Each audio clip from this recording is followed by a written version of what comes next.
Prefiro falar em pé, com licença, meus colegas. Tudo bem? Boa tarde. Meu nome é Pedro Fajardo, eu sou professor, pesquisador, geógrafo, colecionador de cachaça e um grande entusiasta, né? Já estou nessa há mais de 10 anos. Eu publico artigos científicos, eu pesquiso academicamente a cachaça. Atualmente, infelizmente, só tem eu na área de humanas, né? Gostaria muito de ter mais gente. Gastronomia humanas, né? Então tem eu e quem? É verdade, olha aí. E a gente está produzindo coisa, por quê? Porque a produção científica da cachaça na área exata é uma produção muito robusta, muito boa. Mas na área de humanas a gente acaba esquecendo um pouco. Então a gente acaba o quê? Reproduzindo algumas coisas que não são verdade sobre a cachaça. E cada vez que você fala algo errado ou algo que não é verdade sobre a cachaça, você rebaixa o nosso grande destilado. Todo mundo tem orgulho do seu próprio destilado. Por que o brasileiro não? Né? Então, vamos para acelerar as coisas. É muito engraçado. Eu estava preparando esse PowerPoint e eu falei, cara, tem que ser beber cachaça é beber Brasil, que essa é a frase que eu sempre falo. Beber cachaça é beber Brasil, porque não existe Brasil sem a cachaça. Então, vamos começar aqui para poder acelerar aqui. Vamos lá. Próximo slide. Vamos lá. Primeiro, o que é cachaça, né? Cachaça é o destilado do mosto fermentado vamos lá. Através de fermentação do caldo de cana fresco, feito no Brasil, tendo entre 38% e 48% de álcool a 20 graus Celsius. Então, a cachaça é uma indicação geográfica do Brasil. Mas se eu fizer uma aguardente no Paraguai, usando o equipamento da Santa Efigênia, usando a cana ali do lado, mas se eu fizer no Paraguai é cachaça? Não é cachaça. É uma aguardente de cana. Cachaça é somente se você fizer no Brasil, porque a gente é uma indicação protegida. E a gente vai ver que a cachaça começou lá no início do século XVI, mas ela só foi reconhecida como indicação geográfica brasileira em 2001. 21 de dezembro, quase 2002. Né? Por um decreto do Fernando Henrique. Então, a gente poderia se aprofundar nessa parte da indicação geográfica, mas vamos pular. Vamos lá. O nome da cachaça. O nome da bebida cachaça, você tem 3 grandes vertentes. Você tem a vertente que vem do cachaço, que era o porco, e usava-se aguardente para temperar e amaciar essa carne.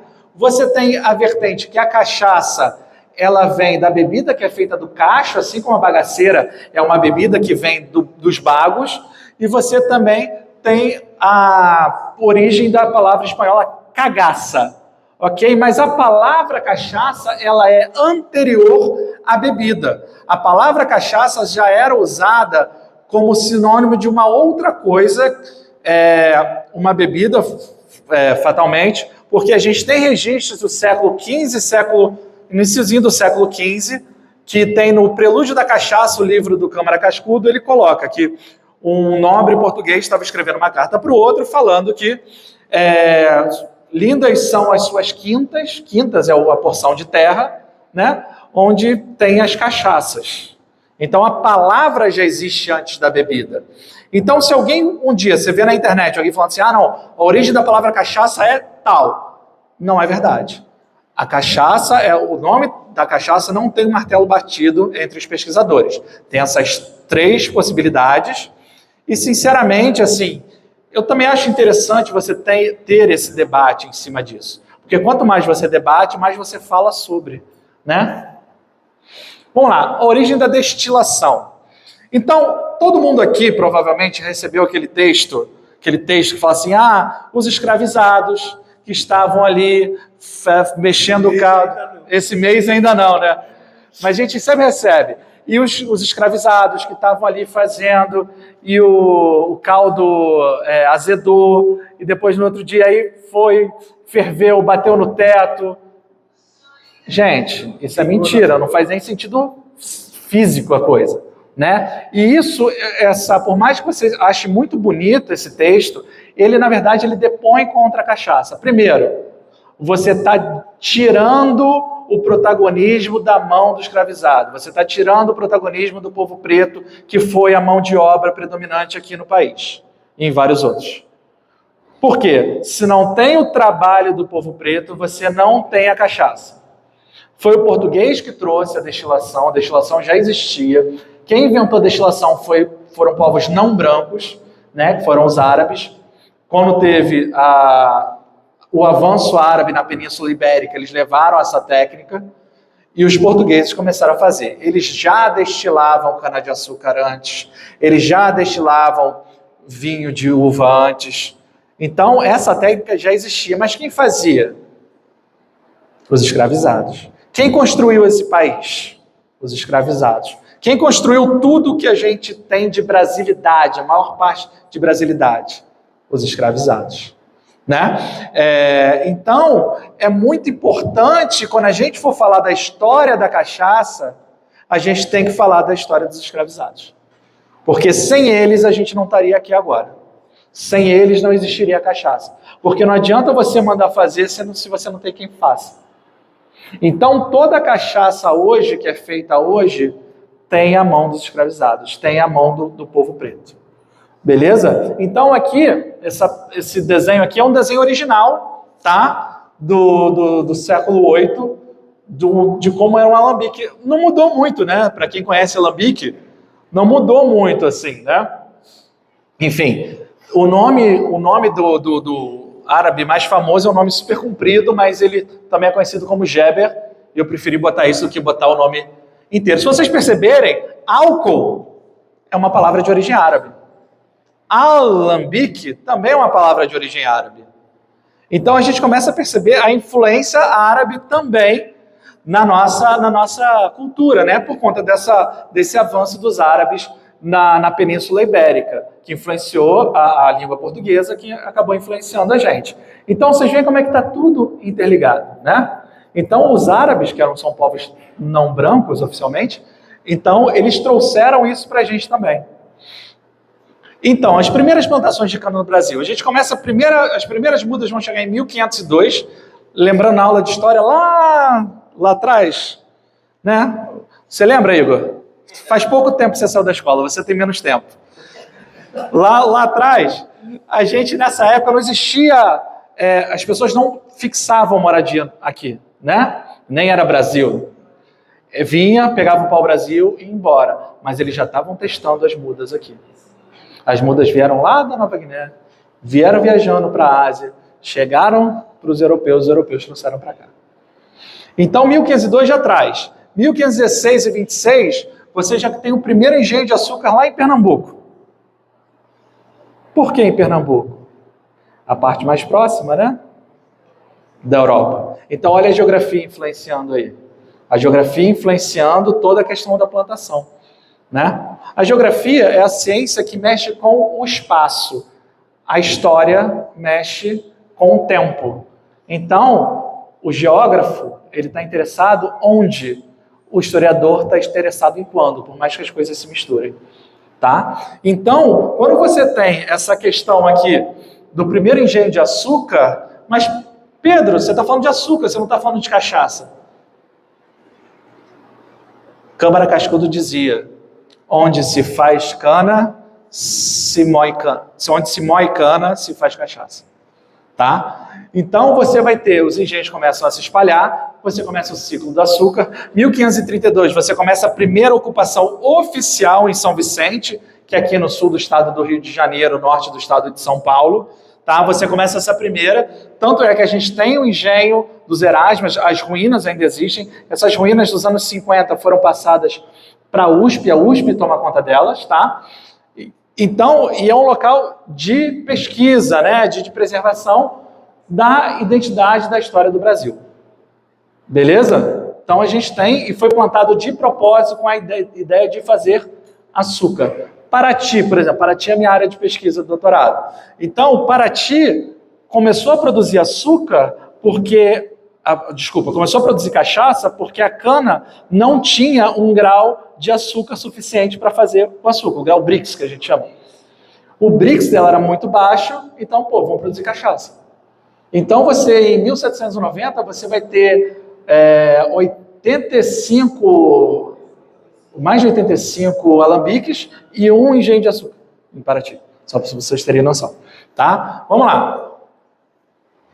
O comércio. Aí a gente vem. A cachaça ela só vai ser comercializada em grande escala no século XVII. Tá? E por que ela ganha tanta notoriedade? Porque é muito mais fácil você atravessar o Atlântico com um barril de cachaça do que com um barril de vinho, um barril de cerveja. Qualquer fermentado, tem vários bartenders aqui, vários bebedores aqui, um fermentado ele estraga muito mais fácil do que um destilado. Concordam comigo?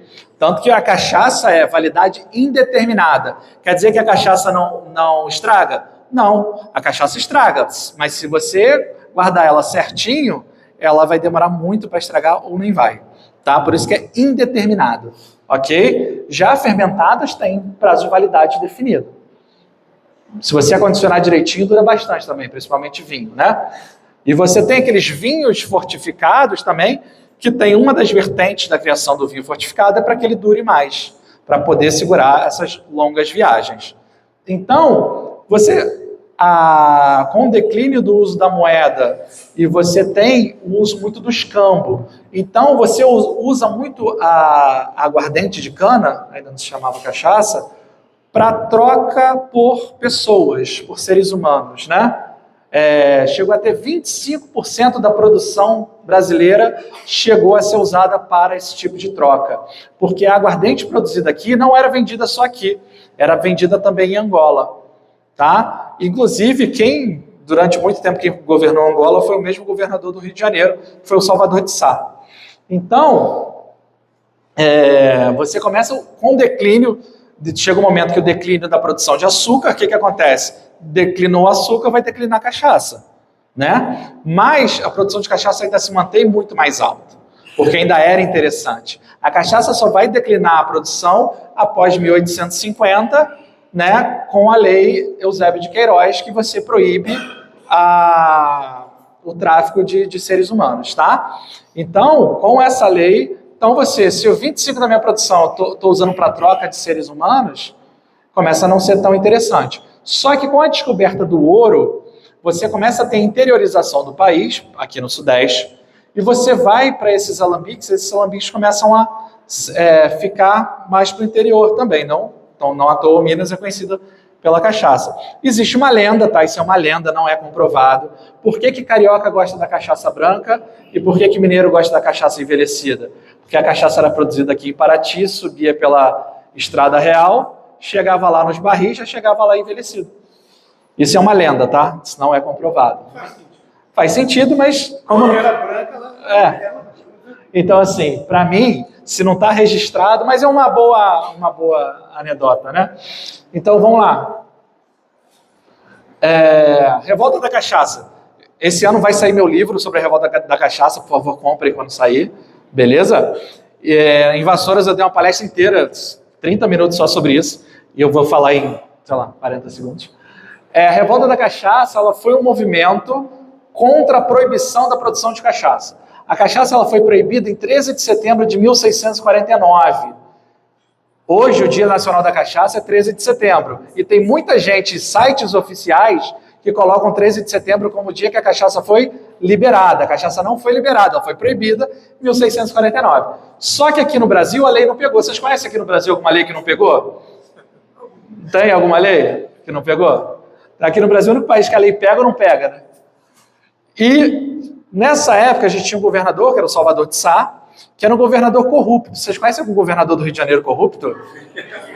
Nunca ouviu falar nisso, né? Então, essa questão do governador corrupto não é de agora, né? Não são os últimos governadores do Rio que são vivos, são todos presos. Mas isso vem desde sempre. Então, as pessoas, os produtores de cachaça, o povoado do Rio de Janeiro, que não era uma cidade ainda, em 1660 não era uma cidade ainda, já estava bastante irritado com Salvador de Sá. Só que aí chegou em 1660 e Salvador de Sá falou, não, peraí, acabou a Vista Grossa, vou proibir, acabou, ninguém mais pode produzir. Só que aí o que aconteceu? Quando ele foi visitar São Paulo, o pessoal de São Gonçalo do Amarante, que é onde é São Gonçalo, Niterói, Maricá ali, veio com seus barcos, não existia ponte, né, gente? Veio com seus barcos, invadiu a cidade, tomou o poder. Salvador de Sá, malandramente, em vez de enfrentar, mandou uma carta para Portugal falando, ó, esses revoltosos aí estão junto comigo, tá tranquilo, o cara que eles colocaram lá, que era o Agostinho Barbalho, tá comigo. Aí, nisso foi um baque para os revoltosos, né? Os revoltosos falaram assim, peraí, como assim ele tá com você? Então, a revolta, ela arrefeceu e depois Salvador de Sá, com o exército de São Paulo, conseguiu retomar. Só que nisso, esse burburinho que rolou, a coroa portuguesa não gostou da atuação de Salvador de Sá e tal, tirou o Salvador de Sá e os revoltosos conseguiram retomar a produção de cachaça. Beleza? Ah, só uma coisa, esqueci de falar. Algumas realidades. Não foi uma revolta nacionalista, tá? Porque não existia o conceito de Brasil. Não existia Brasil. Então não é uma revolta nacionalista. Eles não estavam se revoltando porque eles amam a cachaça, eles estavam se revoltando porque eles queriam produzir para vender e ganhar dinheiro, e não foi uma revolta popular. Foram senhores de engenho, ok? Os populares, os escravizados, eram só soldado raso, mas quem liderou, quem fez tudo, foram os senhores de engenho, ou seja, foi uma revolta da elite. E também a primeira coisa que eles chegaram, quando eles tomaram o poder no Rio de Janeiro, eles pegaram e fizeram assim, ó, mandaram a carta para Portugal, ó, estamos amotinados, mas somos fiéis à coroa, beleza? Então, fizeram isso, tá? Então, não, se alguém falar, não, foi uma revolta da brasilidade, não foi. Próximo. Dom? Vamos lá, cachaça na semana de 22. A semana de 22, que foi em São Paulo, foi uma semana de brasilidade, né? Tinha o conceito de antropofagia, por mais que eles estivessem mostrando o Brasil de uma forma muito romântica, né? O indígena de uma forma muito romântica, eles tiveram essa questão da cachaça para evocar a brasilidade, tá? Então a cachaça, depois desse declínio, ela começa, esse primeiro degrauzinho, ela vai subir por conta da semana de 22. Então você tem, dentre as várias vertentes da criação da caipirinha, você vai ter a vertente que Tarsila do Amaral servia esse cachaça, limão e açúcar para os seus convidados quando ela morava em Paris, tá? Mas a Tarsila, ela é do interior de São Paulo, né? Então ela é uma caipirinha. Mas tem outras versões, tá? Essa não é uma versão única. Você falou. Maria João falou lá em Vassouras. Próximo, para acelerar.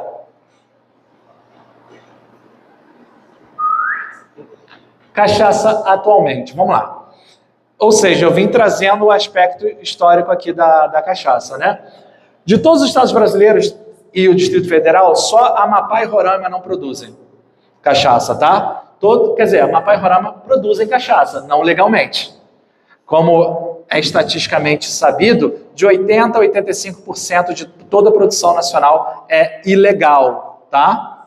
E é importante a gente frisar isso. Cachaça é ilegal, cachaça sem rótulo, sem registro no Ministério, no MAPA, Ministério da Agricultura, Pecuária e Abastecimento, MAPA, não é uma cachaça boa para se beber, tá? Porque você não sabe o que tem lá dentro. Então, em 2024, a gente produziu 292 milhões e meio de litros de cachaça. No Anuário da Cachaça 2024, foram 1.211 unidades, 1.211 destilarias, tá? A maioria no Sudeste, só Minas tem 504. Foram produzidos 37.798 litros de caipirinha. Olha aí, bartender, como é que caipirinha ainda é bem importante. E 12 mil litros de cachaça. O mercado de cachaça no Brasil é um setor robusto, movimentando aproximadamente 7 bilhões de reais por ano. Ou seja, é um setor importante para a economia do país. Tem ano que bate 10 bilhões, tá? E o que eu quero trazer com isso? Assim, né? Algumas lendas. A pessoa fala, cachaça é o terceiro destilado mais consumido do mundo. Não é, gente. Sojo não é o primeiro também. O primeiro é vodka, porque vodka você produz em qualquer lugar. Né? A cachaça, como tem indicação, é só no Brasil, tá? Você tem vodka, a tequila, apesar de ser mais restrita que a cachaça, produz muito mais que a cachaça, tá? Eu fiz esse levantamento esses dias. O rum, que pode produzir em qualquer lugar, enfim. Uísque, bourbon e por aí vai, tá? Então não é verdade, beleza? E Qual é a importância da cachaça hoje em dia, quando a gente fala de produção para o público final? A produção, o uso da cachaça para o público final é o uso da cachaça para drinks. A cachaça pura é o que eu mais gosto, mas eu sempre falei que o bartender é o grande jogador dessa partida. Se não é o bartender, as pessoas não bebem cachaça. O bartender é o grande professor, é o grande jogador e é aquele que tem que apresentar a cachaça para as pessoas. E por isso, aproveitando que a gente está numa partida, eu passo a bola para 2 grandes bartenders. Obrigado, gente.